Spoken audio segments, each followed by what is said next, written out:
नीयत के हवाला से कि नमाज बाजमात अदा की जाए। अगर नमाज सेंटर या मस्जिद दूर है तो अगर हम अकेले हैं या काम की वजह से नमाज बाजमात अदा नहीं कर सकते, अकेले हैं तो और कोई जगह नहीं है तो फिर मजबूरी है ना जी। तो मैंने यही कहा था, मजबूरी तो और बात है, नहीं तो कोशिश करें ज़्यादा से ज़्यादा नमाजें बाजमात अदा करें। हदीस में तो आया अगर तुम सहरा में जा रहे हो और वहाँ नमाज का वक्त हो गया है तो तुम अजान दे दो वहाँ, हालांकि तुम किसी को भी नहीं देख रहे हो, सब खुला मैदान नज़र आ रहा है, कोई नज़र नहीं आ रहा ना, अजान दो। शायद कोई भूला बसरा मुसाफिर किसी जगह छुपा बैठा हो, किसी दरख्त के नीचे या किसी टीले के पीछे, वो तुम्हारी अजान की बात सुन के आ जाए और नमाज तुम्हारे साथ पढ़ ले। लेकिन यहाँ तुम्हें अजाने दोगे तो मुश्किल पैदा हो जाएगी लोगों में,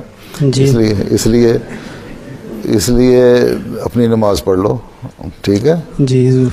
और लेकिन कोशिश ये करो कि बाजमात नमाजें पढ़नी है।